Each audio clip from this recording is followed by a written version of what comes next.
7 to 8 lakhs के आसपास मेरे को इन पेड़ों से पिछले साल 2023 में ग्रोस इनकम हुई। ग्रोस इनकम, ग्रोस अगर मैं मानूं कि खर्चा भी हटा दूं तो 7 के आसपास मेरे को इसमें हुआ। जिस सोच के साथ मैंने ये बगीचा लगाया था, उस सोच को ही इसने पूरा किया। 600 लीटर की ये टैंक है, इसके बीच में 20 की गिट्टी है, उसके अंदर 200 लीटर का टैंक है और उसके अंदर एक 70 लीटर का टैंक है। तो ये पूरा जो लीच करके जीवामृत का है, छन कर आ रहा है, यहाँ पर आप देखिए। नमस्कार किसान साथियों, स्वागत है आप सभी का एक बार फिर से ₹1 में लिखे ऑनलाइन प्लेटफॉर्म पर। किसान साथियों, आज अपन बात करेंगे बेर की खेती के बारे में। और बेर की खेती के बारे में हम तमाम जानकारी आज आपको इस वीडियो के माध्यम से देंगे, जो कि युवा किसान भाई सफल तरीके से बेर की खेती कर रहे हैं। तो इनका जो भी तमाम एक्सपीरियंस है, जो भी इनका नॉलेज है, कीट रोग नियंत्रण, पौधरोपण, सिंचाई, खाद उर्वरक प्रबंधन, जो भी जानकारी है वो सभी आपको इस वीडियो में देंगे।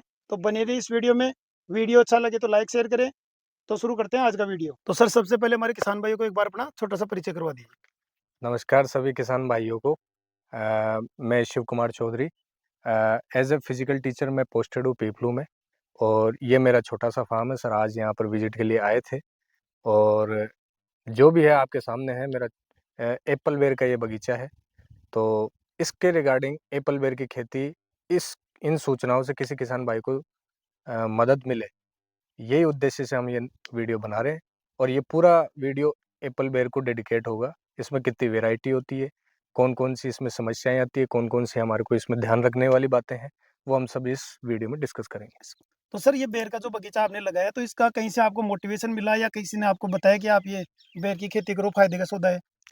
सर, ये सबसे अच्छा क्वेश्चन है कि बेर ही क्यों हमने चूज किया इसको लेके, क्योंकि पेड़ आप नींबू लगा लो, किन्नू लगा लो, ये सबसे पहला क्वेश्चन आ जाता है कि यार ये क्यों क्यों लगाए अपन, इसमें क्या है। अब मैं तो अभी 3 साल बाद तो हर कोई बता देगा, पर 3 साल बाद क्या होने वाला है इस चीज की चर्चा नहीं होती। वो गाइडलाइन और वो मार्गदर्शक के रूप में कोई ना कोई आपको जरूरी लेना ही पड़ेगा, और वो आपको एक मेंटली भी मजबूत करेगा और ग्राउंड लेवल पे क्या काम होना है उसकी भी रूपरेखा बताएगा।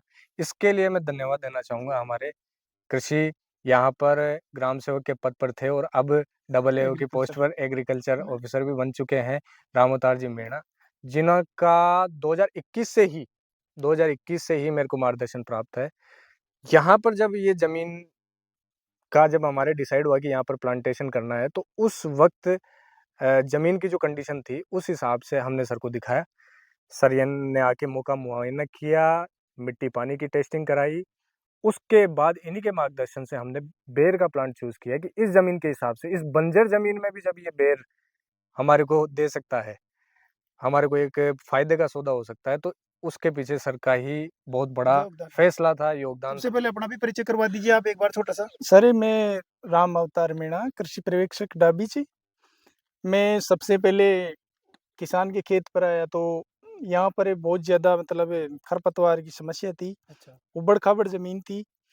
तो इनके लिए सबसे बढ़िया सूटेबल है बेर का लगा मेरे को, मेरे जैसे अनुभव है उस हिसाब से।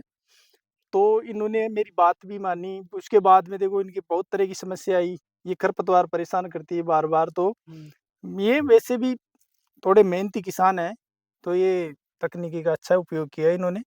और आज देखो आप, पूरी तरह से इनके अच्छी फ्लोरिंग है, कोई परेशानी नहीं है। और इनको वैसे 2022-23 में आत्मा योजना के अंतर्गत ये पुरस्कृत हो चुके हैं पंचायत समिति स्तर पर।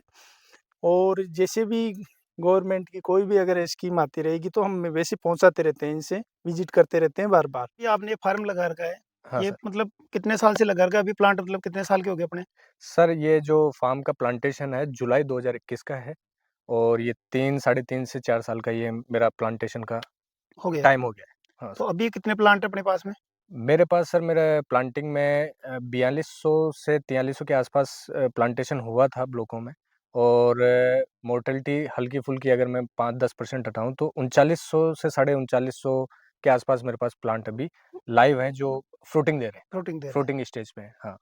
तो कौन-कौन सी वैरायटी लगा रखी है आपने? मेरे पास सर 3 वैरायटी है, रेड कश्मीरी, बाल सिंदूरी और थाई एप्पल बेर के पेड़। तीनों बेर की ही वैरायटी हैं। थाई एप्पल बेर के थोड़े कम हैं, क्योंकि उसका मार्केट अभी थोड़ा, काफ़ी पुरानी वैरायटी है, मार्केट भी अभी थोड़ा कम चल रहा है। बाकी रेड कश्मीरी और बाल सिंदूरी 50-50% के मुकाबले वैरायटी है। और प्रोडक्शन की अपन बात करें, जैसे आप 3 साल इनके हो गए, 3.5 साल, तो कौन सी ईयर से अपना प्रोडक्शन स्टार्ट हुआ इनमें? सर मेरा 2022 में अगर प्रोडक्शन देखा जाए तो आप प्लांटेशन करोगे तो उसी साल इनमें बगर भी आ जाएगा, आपको बेर भी देखने को मिल जाएंगे, सारा कुछ उसी साल से। इतना फास्ट चलता है ये पेड़ कि आपने लगाया उसी के 5 या 6 महीने के आसपास आपको ये फ्रूटिंग, पर वो हमारे को लेने नहीं है। शुरू के 1 या 1.5 साल आपको पेड़ को डेडिकेट करने हैं कि उसका तना, उसकी जड़ें और उसका जो आकार है, कैनोपी है, वो अच्छे तरीके से डेवलप हो जाए। उसके बाद ही हमारे को इसको फ्रूटिंग पे जाना है। फ्रूटिंग पे जाना है। हाँ, तो 1.5 से 2 साल बाद हमारे को इस पे फ्रूटिंग पे जाना है। फ्रूटिंग। तो मेरा जैसे फर्स्ट ये 2023 में मेरे जो मेन प्रोडक्शन मैंने लिया 2023 में लिया है। 23 में लिया, तो पिछले कितना साल। प्रोडक्शन हुआ अपने? सर मैंने 2023 में इसमें पर प्लांट एवरेज अगर मैं बताऊं तो 25 टू 30 केजी मैंने इसमें प्रोडक्शन किया है। और बेसिक अगर हमारी मोना मंडी रेट और ये आपको सीधा माल मंडी भी आप बेच सकते हैं, किसी बायर के थ्रू भी बेच सकते हैं, तो 7 टू 8 लैक्स के आसपास मेरे को इन पेड़ों से पिछले साल 2023 में ग्रोस इनकम हुई? ग्रोस इनकम ग्रोस अगर मैं मानूं कि खर्चा भी हटा दूं तो 7 के आसपास मेरे को इसमें हुआ। 7 के आसपास? हाँ सर। अब इसमें अगर मैं देखा जाऊं देखूं कि ये एरिया कितना है, कितना इन्होंने ले रखा है, और अगर मैं कन्वेंशनल फार्मिंग से कंपेयर करूं तो ये मुझे काफ़ी अच्छा इसमें लगा।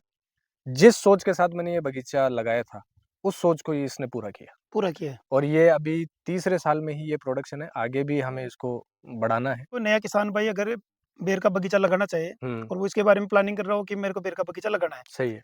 तो वो सबसे पहले अपनी बात आती है कि खेत की तैयारी, यानी कि गड्ढों की तैयारी। हाँ, तो इसमें गड्ढे कब तो तैयार करें और कैसे गड्ढे तैयार करें? इसमें खेत की तैयारी में ये किसान भाइयों को बोलूँगा कि भाई सबसे पहले जून का महीना जो गर्मी वाला रहता है, रहता है।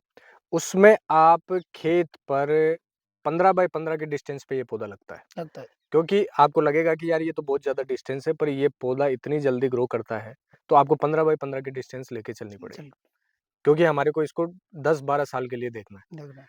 तो 15 बाय 15 पे आप मार्किंग करके उसका जून के महीने में आप गड्ढे खोद दें। 15 या 20 जून के आसपास गड्ढे खोद दें।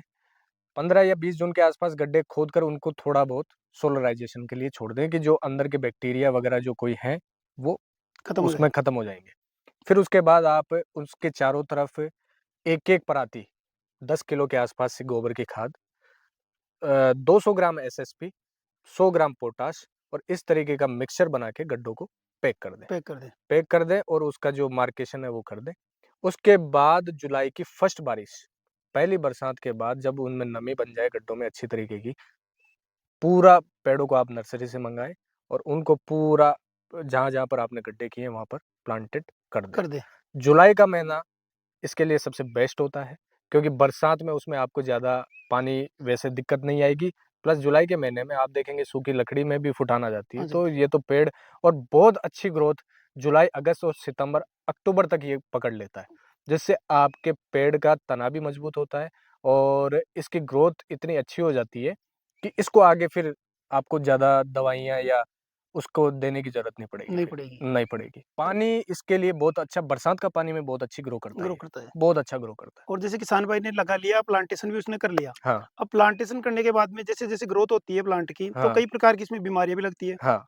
तो कौन-सी तो इसमें प्रमुख बीमारी लगती है? और इसमें एक जो शुरुआत में जो बीमारी एक मेरे नोटिस हुई थी, ज़्यादा बड़ी बीमारी नहीं थी, एक मिलीबग भी आती है छोटी-मोटी, और बाकी एक जुलाई के महीने में जो बरसात पड़ती है तो उसमें सफ़ेद सूंडी का जो वो लार्वा जो वो कंप्लीट करता है, वो उसका जीवन चक्र, उसका एक रूप जो भँवरा है, वो आके भँवरा वो ज़्यादातर बढ़ भी गया है जहाँ तक आजकल, तो वो आके इसकी पत्तियाँ उसका भोजन है। छेद करता है उन पत्तियों छेद को। करता है, पत्तियों को खाता है और वो मतलब ये मानो कि रात को पौने 8 बजे निकलता है, पूरी रात वो खाता है और शाम को ज़मीन में चला चल जाता है। जाता है।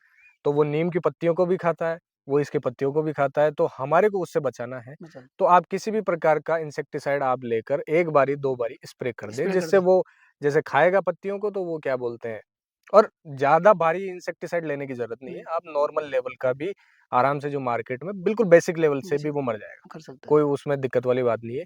फिर इसके बाद ये पत्तियाँ इसकी पत्तियाँ जितनी जल्दी गिरती भी है तो नई भी उतनी जल्दी आ जाती है, ग्रोथ भी बहुत अच्छी है इसकी।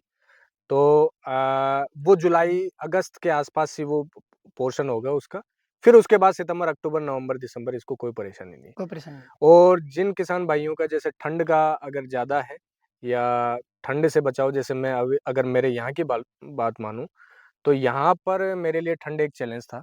यहाँ आस-पास नदी की ज़मीन है, तो उसके हिसाब से क्या है ठंड काफ़ी ज़्यादा तापमान सर्दियों में अगर देखो तो 3 डिग्री भी चला जाता है। तो मेरे लिए एक वो टारगेट था, मेरे लिए वो चैलेंज था, वो अदर किसान भाइयों के लिए मेबी मेरे ख़्याल से वो नहीं होगा। पर ठंड से भी अगर हल्का-फुल्का बचाव कर लें तो वो सही अच्छा, रहेगा, अच्छा। छोटे पेड़ के लिए। छोटे उसके बाद आप उसको 2-3 साल बाद कोई आवश्यकता नहीं है, आवश्यकता नहीं। नहीं है। अब इसमें अगस्त के महीने में इसकी ग्रोथ हो जाएगी अच्छी खासी, जो ही बरसात का टाइम थोड़ा कम सा होगा, फ्लावरिंग का बेस्ट महीना है 15 अगस्त से 15 सितंबर, 30 सितंबर के आसपास इसमें ज़बरदस्त फ्लावरिंग आती है। आप देखेंगे भी जो आपने खाद वगैरह दिए हैं, वो फ्लावरिंग के रूप में आप फर्स्ट ईयर ही नोटिस कर लेंगे। तो फर्स्ट ईयर तो जो फ्लावरिंग आती है वो हमारे को वैसे भी कुछ एक ड्रॉप करने का बोलते हैं, पर वो मैं ड्रॉप करने का बोलूँगा नहीं फर्स्ट ईयर में, क्योंकि हम फालतू इंसेक्टिसाइड और उनके चक्कर में जाएँगे, वो पेड़ को भी डैमेज करते हैं। फर्स्ट ईयर का कोई नहीं है, पर जब second year, third year fruiting stage पे होगा पेड़, तो आप फ्लावरिंग के समय फ्रूट फ्लाई का इसमें थोड़ा बहुत अ, आप नोटिस करेंगे, फ्रूट फ्लाई आएगी, क्योंकि ये मीठे प्रकार का पेड़ है, ये कोई लेमन या खट्टे उसमें आता नहीं है, तो ये मीठा है, तो इसमें फ्रूट फ्लाई भी आएगी और कुछ मक्खियाँ अपनी जो मधुमक्खी भी आएगी, वो पॉलिनेशन के लिए काम में आएगी।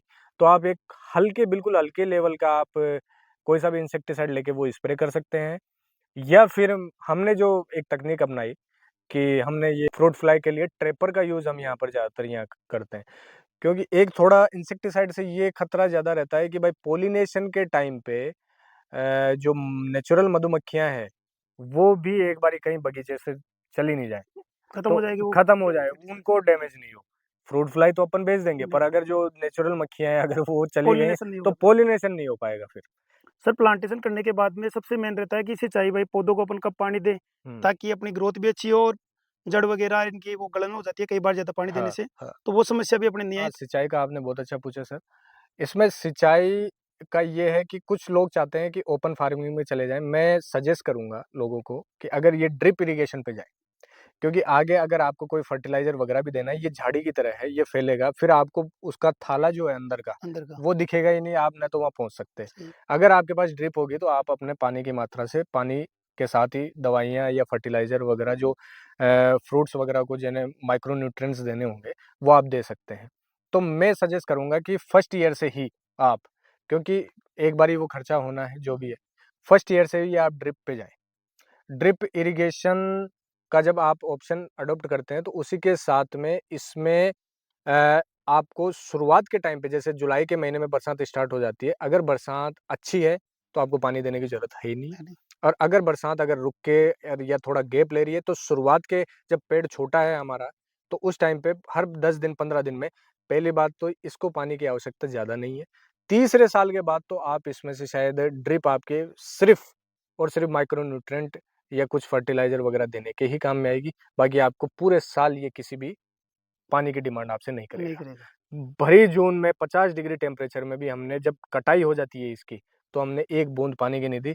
उसके बाद भी ये 2 महीने, 3 महीने में आपके सामने ये अच्छी ग्रोथ बिल्कुल देगा। ठूँठ से, बिल्कुल इतना 1 फुट का हमने इसको छोड़ा कटाई में, उसके बाद ये ग्रो इसकी डेढ़ 2, 3 महीने में बरसात के पानी से हो गई। तो आपने इतने प्लांट लगा रखे हैं, इतना मैनेजमेंट की जो बात आती है, अपने जैसे खाद वगैरह इनको देते हैं, तो किस प्रकार से आप मैनेजमेंट करते हो? ये भी हमें बताइए। सर, इसमें देखिए खेती में एक बेसिक सा रूल है, अगर आपने उसकी लागत अगर ज़रूरत से ज़्यादा बढ़ा दी, क्योंकि ये पौधे हैं, आपको 10 लोग यहाँ पर राय देने आएँगे कि आप ये डालिए इनमें, ये ये डालिए डालिए। इनमें, ये डालिए। आप जितना बेसिक अपना देसी तरीके से आप काम करेंगे, उसी को मद्देनज़र रखते हुए हमने उसी टाइम पे 2021-22 के टाइम पे कि हमारे को इतने बड़े बंजर इलाके को अगर उपजाऊ बनाना है, तो हम बाहर के अगर उस प्रोसेस पे चले जाते कि इतना डीएपी, यूरिया हम इनमें बिछा के वैसे, तो वो लागत ही बहुत ज़्यादा हो जाता हमारी क्रॉस हो जाती। उसको मद्देनज़र रखते हुए हमने 10,000 लीटर का फ़िल्टर बेस एक जैविक टैंक बनाया, जिसमें हम है। जीवामृत बनाकर आपको मैं दिखाता हूँ। जीवामृत बनाकर इसमें ऑटोमेटेड सिस्टम इसमें हमने जनरेट किया है, जिससे पानी अपने आप ही फ़िल्टर होकर अपने आप ही आप देखिए इसमें 500-600 लीटर की ये टैंक है। इसके बीच में 20 एमएम की गिट्टी है, उसके अंदर 200 लीटर का टैंक है और उसके अंदर एक 70 लीटर का टैंक है। जो जीवामृत का जो मटेरियल है, वो इसमें आ जाता है। गाय का गोबर, अपना गुड़ आ गया, क्या बोलते हैं, खड़ आ गई और बेसन वगैरह सब इसमें डाल के उसको फर्मेंटेड के लिए 10-15 दिन के लिए छोड़ दिया जाता है। उसके बाद ये सीधा सारा पानी हमारे वेंचुरी के इस ओखली में आता है और इसको हम जैसे यहाँ से मैं दिखाता हूँ, ये हम वॉल खोलेंगे तो ये पूरा जो लीच करके जीवामृत का है, छन कर आ रहा है, यहाँ पर आप देखिए। तो इससे एक फायदा है कि वेंचुरी में जब आप इसको चलाते हैं, तो यह आपके वेंचुरी में चलता है तो ये ड्रिपों में बिल्कुल भी उसको ब्लॉकेज में नहीं करता, ये पहले ही छन चुका है इसके अंदर ही। तो इस तरीके से हम ये टाइम टू टाइम हर 10 दिन में, 15 दिन में हम हमारे बेवड़ियों में ये टैंक को हम यहाँ पर चलाते हैं। सर, एक तो बेस्ट खाद अपना जो कटिंग हो जाती है, उस टाइम पे खेत साफ हो जाता है, तो हमारे को बेसिक अपना जो गोबर का खाद है, उसके बिना खेती मेरे ख्याल से संभव नहीं है। तो गोबर का खाद 10-10 किलो पर पौधे में डालना है, 10 से 12 किलो। वो खाद अच्छा फैल जाए और उसकी निराई-गुड़ाई हल्की सी कर दें आप। फिर उसके बाद जब जैसे मैं अगर बोलूँ कि दूसरे-तीसरे साल में जब आप फ्रूटिंग स्टेज पे आएँगे, फ्लावरिंग के टाइम पे, बरसात के पानी में फ्लावरिंग अच्छी है, तो आपको ज़्यादा विशेष कुछ देने की ज़रूरत नहीं है। अगर फ्लावरिंग में आपको दिक्कत आ रही है, थोड़ा बहुत पीलापन दिख रहा है, तो पीलापन के लिए आप ड्रिप में जिंक चलाएँ, जिससे पीलापन उसका दूर हो जाएगा। और उसके बाद अगर फ्लावरिंग अगर आपके कम आ रही है तो 0-32 और 0-0-50 ये पर हेक्टेयर का आप 1 से 2 किलो का पानी में करके ड्रिप में चला दें, जिससे फ्लावरिंग भी अच्छी होगी और पेड़ की ग्रोथ भी अच्छी होगी। ये फ्लावरिंग के टाइम का है। ये समस्या मेरे अभी तक इसलिए नहीं आई है कि मेरे जो बरसात का पानी है उसी के हिसाब से फ्लावरिंग अच्छी चल रही है, सस्टेन चल रही है और ओवर फ्लावरिंग से भी बचना है कि इतना नहीं आ जाए कि आप उसमें की कैपेसिटी है पेड़ की। इसमें ये है कि फ्लावरिंग इतनी ज़बरदस्त आती है पेड़ में, हर पेड़ में फ्लावरिंग आएगी, फ्लावरिंग झड़ेगी भी, फ्लावरिंग काली भी पड़ेगी। एक इसमें ध्यान रखना है कि अगर आपके फ्लावरिंग में बरसात के समय ज़्यादा ड्रॉप हो रही है या ज़्यादा काली हो रही है या ज़्यादा खराब हो रही है, तो फंजीसाइड का एक आप कोई सा भी ले लें, फंजीसाइड का स्प्रे कर दें, जिससे वो जो फ्लावरिंग पे फंगस आती है, वो आपकी दूर हो जाएगी। उसके बाद जब फ्रूट सितंबर, अक्टूबर, नवंबर के महीने में जब ये काँच की गोली के समान का फ्रूट बन जाएगा, इस साइज़ का फ्रूट बन जाएगा, इसमें आपके चलेंगे माइक्रो न्यूट्रिएंट सारे देने आपको 12-61-0 प्लस बोरोन, जिससे साइज़ पौधे का फ्रूट का साइज़ का भी अच्छा बनेगा और 0-0-50 और 0-52-34 ये लगातार आपको दिसंबर तक 10-10 दिन के गैप में इनको पानी में देना है। 1-1 किलो की ये आती हैं, तो हर 5 बीघा में पर हेक्टेयर में 1-1 डेढ़-डेढ़ किलो की इसका आपको ड्रिप में चलाना है। सर सबसे ज़्यादा इनमें इम्पोर्टेंट चीज़ रहती है अपने प्रूनिंग, हाँ। तो कब तो अपन इनकी प्रूनिंग करें? सर प्रूनिंग इसका आप इस फसल का देखें तो यूएसबी है प्रूनिंग। इस फसल में पूरा डिपेंड करता है प्रूनिंग के ऊपर। ये ऐसा नहीं है कि इसकी नॉर्मल कटाई हो जाएगी। इसकी कटाई आप ये पूरा देख रहे हैं 15 अप्रैल से 15 मई का टाइम इसका प्रूनिंग का होता है और ये जितना बगीचा आप देख रहे हैं ये पूरा खाली हो जाएगा। पूरा खाली हो जाएगा। 1.5-2 महीने में ये पूरा, क्योंकि इस पर नई ब्रांच पर ही फ्रूट लगते हैं। फ्रूट लगता है। पुरानी ब्रांच पे इस पर लगेंगे भी नहीं, फ्रूट की साइज़ छोटी हो जाती है। इसकी कई किसानों से मेरी बात हुई है, उन्होंने सबसे ज़्यादा बोला कि हमारे तो फ्रूट ही छोटे हो गए, ये क्या हो गया? तो एक उन्होंने बेसिक गलतियाँ, कुछ ने ज़्यादा बड़े इलाके में नहीं लगा रखा था, उन्होंने कहा हमने तो कटाई नहीं करी फर्स्ट टाइम, फर्स्ट ईयर करी फिर उसके बाद करी ही नहीं। तो उनको ये आइडिया ही नहीं लगा कि इनकी प्रूनिंग कहाँ से होनी है। तो फर्स्ट ईयर आप 9 से 10 इंच का एक आप छोड़ेंगे उस पे और ऊपर का पूरा हिस्सा कट जाएगा। पूरा। आपको लगेगा यार ये उगेगा ही कैसे? पर आप बेफ़िक्र रहिए, उसमें ये आराम से फुटान ले लेगा। 10 से 15 दिन में फुटान लेकर ज्यों ही बरसात पड़ी, ये आधा-आधा फीट 1 दिन में भी बढ़ जाता है। इतनी ग्रोथ करता है? इतनी ज़बरदस्त ग्रोथ करता है बरसात के पानी में। और क्या बोलते हैं, सेकंड ईयर में आप इसकी 1 फीट आप छोड़िए और थर्ड ईयर में 1.5 से 2 फीट ऊपर से ये कटेंगे। जो इसकी वो बढ़ती जाएगी, टाइम बढ़ता जाएगा, इसकी कटिंग करने की शाखाएं ऊपर से जो ऊंचाई है वो बढ़ती जाएगी।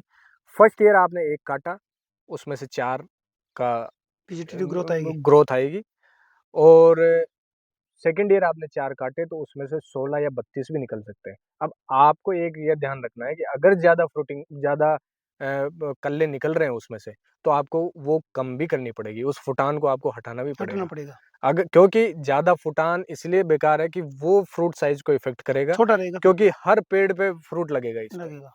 हर शाखा पे फ्रूट फ्रूटिंग होगी। लगेगा। अब कैपेसिटी ही नहीं है।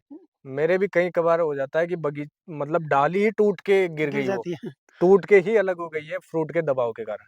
तो वो आपको हमारे को फ्रूट साइज़ पे इस पे फ़ोकस करना है। करना है। फ्रूट की काउंटिंग पे फ़ोकस नहीं करना, क्योंकि फ्रूट साइज़ अगर अच्छा रहता है तो दाम उसी का मिलता है।